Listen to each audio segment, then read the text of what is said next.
નમસ્કાર ગુજરાત. આજે આપણે જોશું 26 ડિસેમ્બર 2024નું મોસ્ટ ઇમ્પોર્ટન્ટ કરંટ અફેર.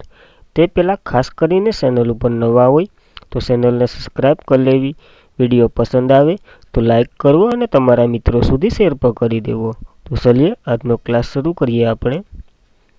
તો રાષ્ટ્રીય ગ્રાહક દિવસ 2024 ક્યારે મનાવવામાં આવ્યો? તો 24 ડિસેમ્બરે દર વર્ષે આ દિવસ મનાવવામાં આવે છે. તો રાષ્ટ્રીય ગ્રાહક દિવસ 2024ની વાત કરીએ તો રાષ્ટ્રીય ઉપભોક્તા દિવસ અથવા તો ગ્રાહક દિવસ બંને દિવસ તરીકે ઓળખાય છે. આ દિવસ ભારતમાં દર વર્ષે 24 ડિસેમ્બરે રાષ્ટ્રીય ગ્રાહક દિવસની ઉજવણી કરવામાં આવે છે, જે તો કે ગ્રાહક સુરક્ષા અધિનિયમ 1986ના અમલીકરણ ચિહ્નિત કરે છે. અને આ દિવસ ગ્રાહકોની સશક્તિકરણ, સલામતી, માહિતી અને નિવારણ અધિકાર સહિત ગ્રાહકોના અધિકારોને જાગૃતને પ્રોત્સાહન આપે છે. આની થીમ તો કે virtual hearing and digital access two consumer justice, એટલે કે કન્ઝ્યુમર કોર્ટ જાવું તમારા મૂળભૂત અધિકારો અથવા તો ગ્રાહકનું શોષણ થતું હોય તો યાદ રાખો આ દિવસ. ત્યારબાદ આ દિવસ નિમિત્તે આપણા જે રાષ્ટ્રીય ગ્રાહક દિવસ નિમિત્તે કેન્દ્રીય ગ્રાહક અને બાબતોના મંત્રાલયના મંત્રી પ્રહલાદજી જોશીએ ગ્રાહક જાગૃત એપ અને જાગૃત ડેશબોર્ડ લોન્ચ કર્યું, જેનો હેતુ કોઈપણ શ્યામ પટનને ઓળખવાનો છે અને ઈ કોમર્સ પ્લેટફોર્મને છેતરપિંડી અને ગ્રાહકોની સુરક્ષા માટેનું છે આ એક. અને એઆઈ સક્ષમ network consumer helpline number 2.0 launch કરવામાં આવ્યું છે. બ્યુરો ઓફ ઇન્વેસ્ટિગેશન સ્ટાર્ટઅપ વર્ષ 2025થી સ્માર્ટ ધોરણે અપનાવવામાં આવશે. તો યાદ રાખવી આ બધી તાજેતરની બાબતો આ દિવસ નિમિત્તે થઈ છે. વિશ્વ ગ્રાહક અધિકાર દિવસની વાત કરીએ તો એ 15 માર્ચે ઉજવવામાં આવે છે. તો આની સાથે આ દિવસ પણ યાદ રાખવો. ત્યારબાદ તો કે ડિસેમ્બરના દિવસો જોઈએ તો 1 ડિસેમ્બરે વિશ્વ કમ્પ્યુટર સાક્ષરતા દિવસ અને બીએસએફનો સ્થાપના દિવસ ઉજવ્યો હતો. 2 ડિસેમ્બર ગુલામી નાબૂદી માટેનો આંતરરાષ્ટ્રીય દિવસ, રાષ્ટ્રીય પ્રદૂષણ નિયંત્રણ દિવસ ઉજવ્યા હતા. 3 ડિસેમ્બર વિકલાંગ વ્યક્તિઓ માટેનો આંતરરાષ્ટ્રીય દિવસ. 4 ડિસેમ્બરે 4 દિવસો વિશ્વ વન્યજીવ સંરક્ષણ દિવસ, આંતરરાષ્ટ્રીય સીતા દિવસ અને આંતરરાષ્ટ્રીય બેંક દિવસ અને ભારતીય નૌકાદળનો દિવસ. 5 ડિસેમ્બર વિશ્વ માટી દિવસ આપણે ઉજવ્યો હતો અને આંતરરાષ્ટ્રીય સ્વયંસેવક દિવસ પણ ઉજવ્યો હતો. 7 ડિસેમ્બર સશસ્ત્ર દળોના ધ્વજનો દિવસ, આંતરરાષ્ટ્રીય નાગરિક ઉડ્ડયન દિવસ પણ ઉજવ્યો હતો. આંતરરાષ્ટ્રીય ભ્રષ્ટાચાર વિરોધી દિવસ 9 ડિસેમ્બરે આપણે ઉજવ્યો હતો.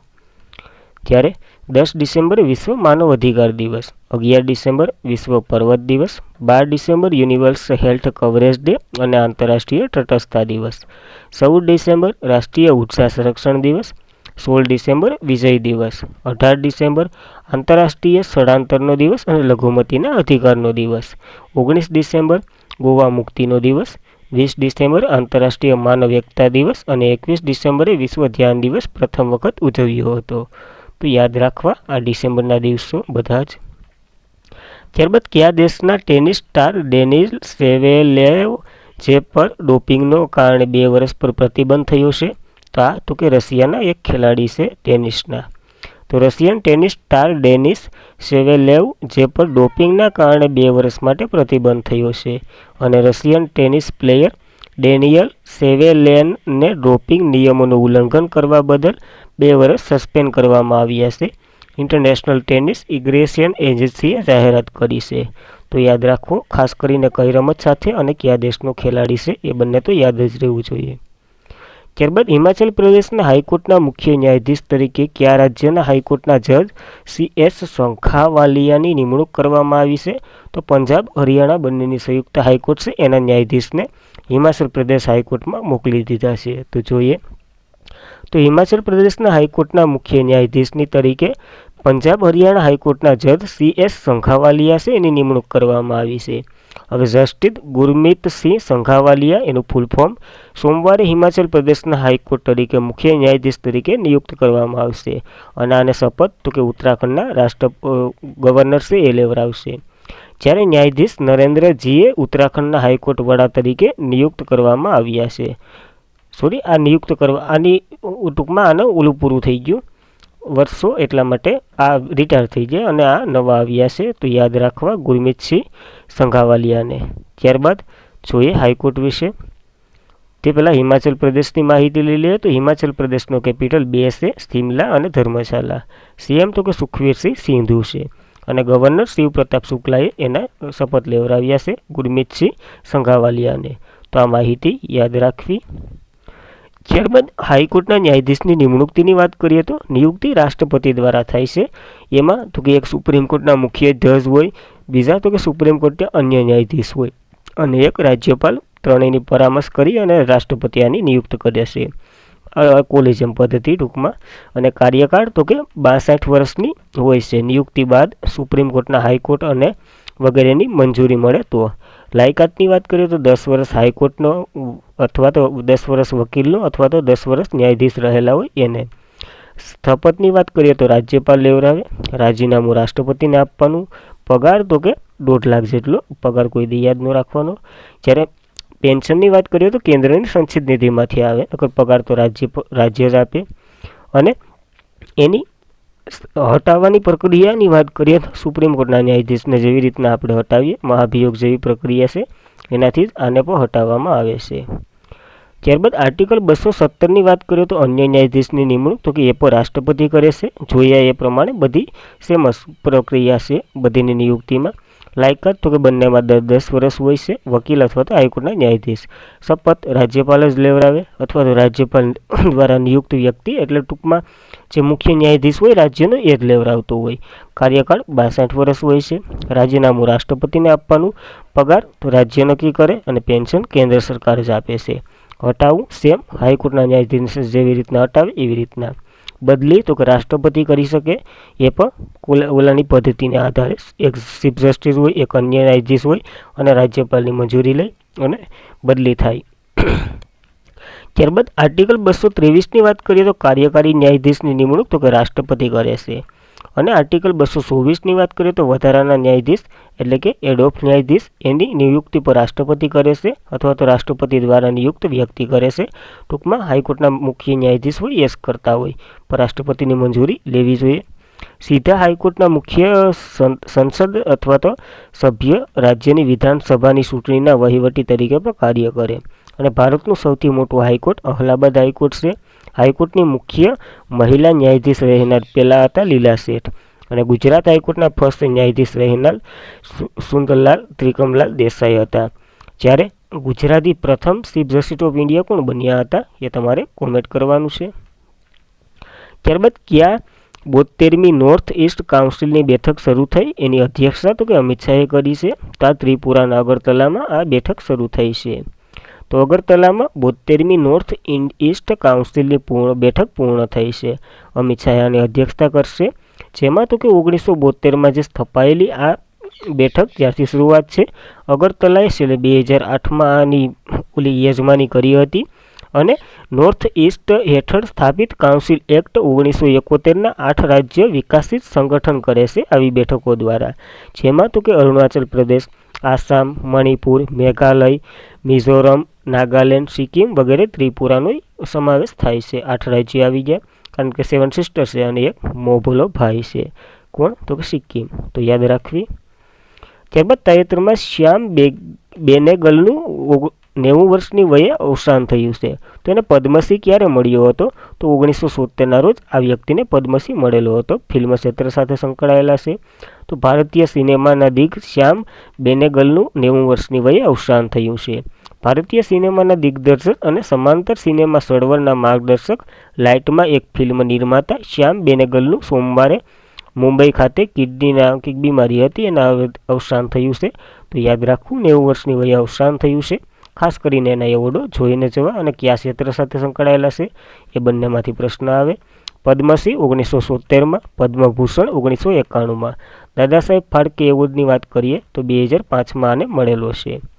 સૌથી વધુ નેશનલ એવોર્ડ જીતનાર રેકોર્ડ છે તેના નામે, અને તેમને 8 ફિલ્મો માટે આ એવોર્ડથી સન્માનિત કરવામાં આવ્યા છે. કયા તો કે નેશનલ એવોર્ડો. તો ખાસ કરીને બહુ જાણીતું નામ છે, તો યાદ રાખવા આને.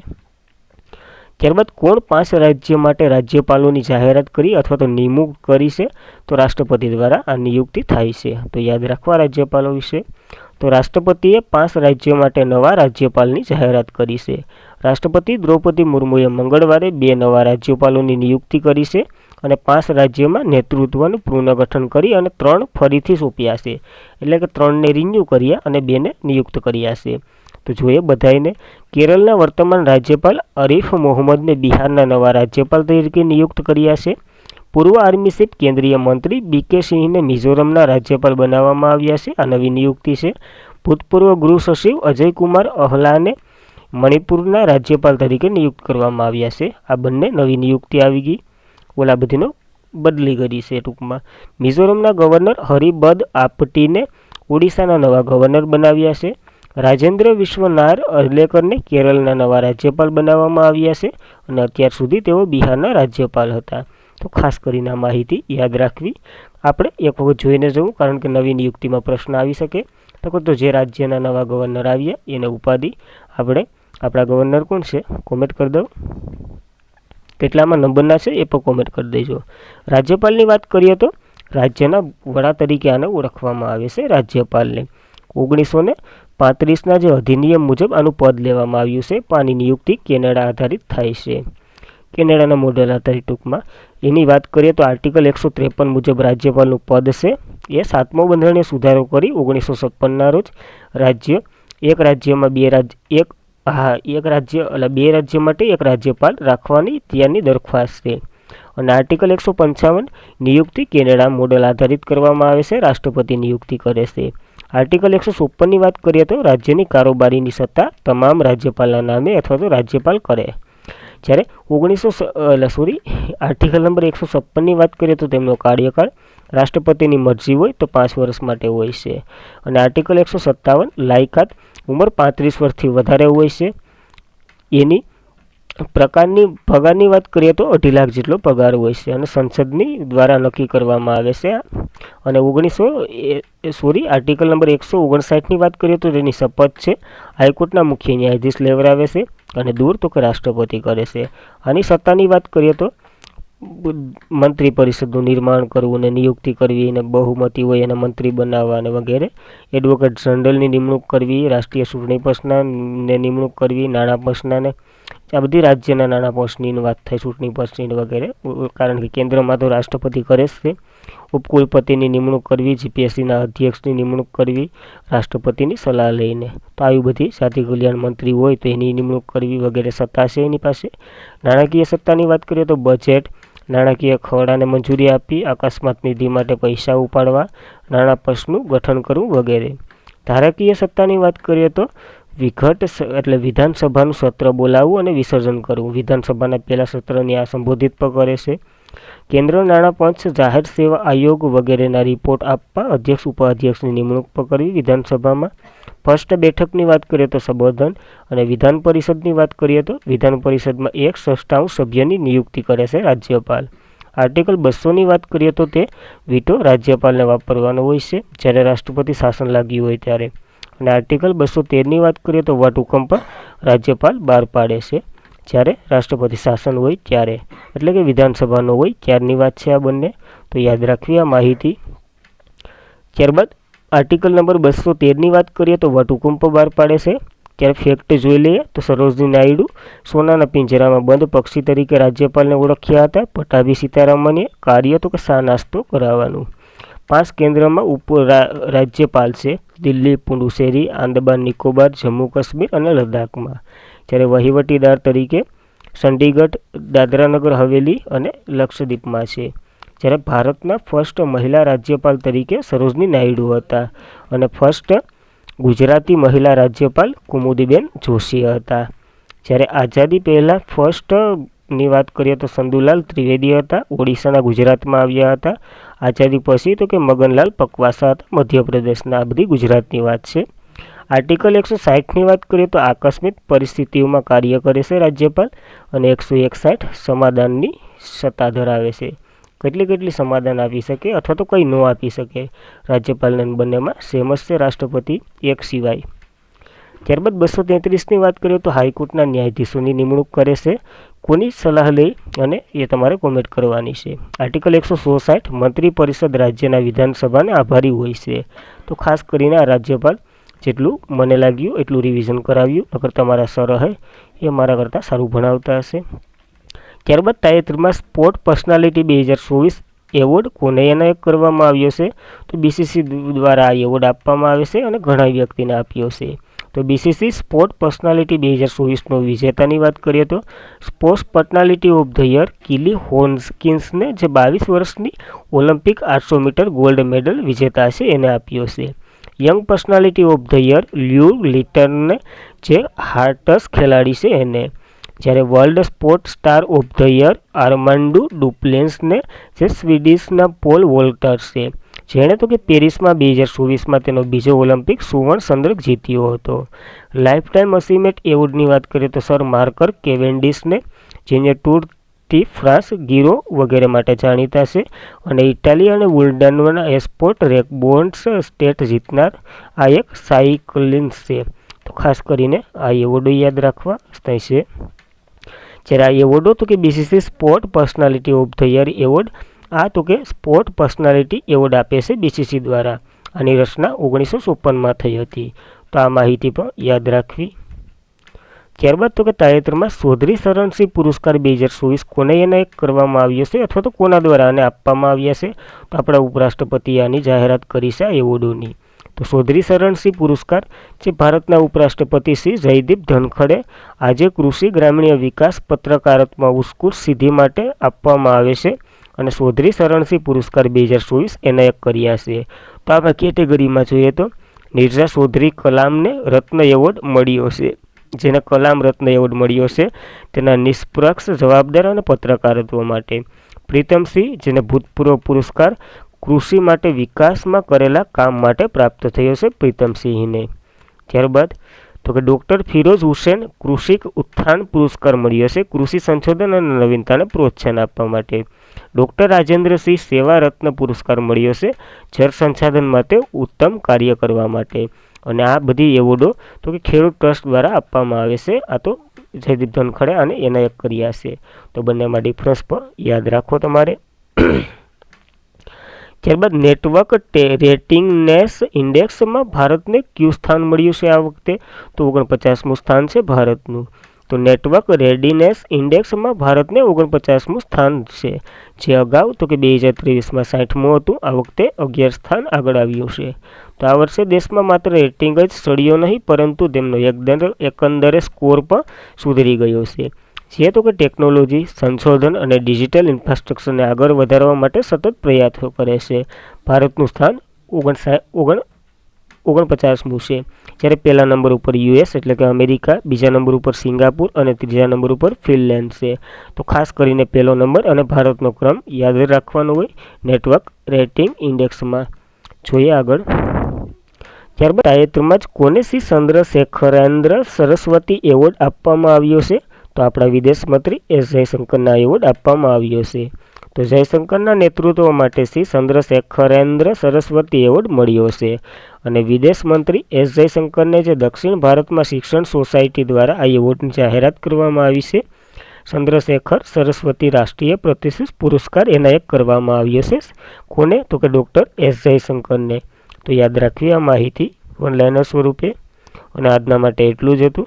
ખાસ કરીને વિડીયો પસંદ આવે લાઇક કરો, તમારા મિત્રોને શેર કરો, અને ચેનલને સબસ્ક્રાઈબ ન કરી હોય તો સબસ્ક્રાઈબ કરો. Thank you for watching this video. જય હિન્દ, જય ભારત.